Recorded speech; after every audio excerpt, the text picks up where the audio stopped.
ஐயனார் துணை today episode பார்க்கலாம் வாங்க. நிலா வந்து ரொம்பவே கோவமா ராகவ் கிட்ட பேசுறாங்க. ராகவ் ஏன் ராகவ் இப்படிலாம் வச்சீங்க ஸ்டேட்டஸ்லாம், அதுவும் ஹார்ட் இன்புட்லாம் வச்சிருக்கீங்க, எந்த மேனேஜராவது இப்படி பண்ணுவாங்களா அப்படின்னு கேக்குறாங்க. ராகவ் வந்து உங்களை எனக்கு பிடிக்கணும் இல்லை, அதனாலதான் நான் அப்படி வச்சேன். பிடிக்கும்னு எனக்கு புரியல அப்படின்னு கேக்குறாங்க. இல்ல உங்களை பிடிக்கும், நான் உங்களை லவ் பண்றேன் அப்படின்னு சொல்றாங்க. நான் ராகவ் ராகவ் எனக்கு கல்யாணம் ஆயிடுச்சு, என்னோட ஹஸ்பண்ட் வந்து சோழன் தான் அப்படின்னு சொல்றாங்க. ஹஸ்பண்ட் அன்னைக்கு கசின் சொன்னீங்க, இன்னைக்கு ஹஸ்பண்ட் சொல்றீங்க அப்படின்னு கேக்குறாங்க. அவர்தான் என்னோட ஹஸ்பண்ட். அவருக்கு எல்லா உரிமையும் இருக்கு என்னை பத்தி கேக்குறதுக்கு.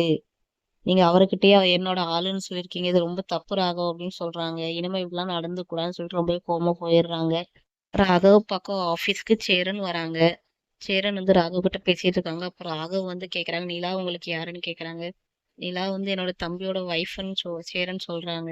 ராகவ் வந்து அன்னைக்கு அவங்க கசின்னு சொன்னாங்க, அதனாலதான் கேட்டேன் அப்படின்னு சொல்றாங்க. உங்ககிட்ட சொல்றதுக்கு என்ன, அவங்க கல்யாணம் எப்படியாச்சுன்னு எல்லாமே சொல்றாங்க. அவளுக்கு தெரியாம தான் என் தம்பி கல்யாணம் பண்ணான்னு எல்லாருமே சொல்லிடுறாங்க.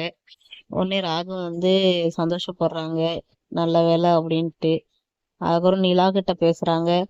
உன்னை எனக்கு ரொம்ப பிடிக்கும் நிலா, ஐ லவ் யூன்னு சொல்றாங்க. அதுக்கு நிலா வந்து எனக்கு ஏற்கனவே கல்யாணம் ஆயிடுச்சு, சோழன் தான் என்னோட ஹஸ்பண்ட் அப்படின்னு சொல்றாங்க. உன்னோட கல்யாணம் டிராமா கல்யாணம் எனக்கு தெரியும் நிலா, நீ இப்படி பண்ணாத அப்படின்னு சொல்றாங்க.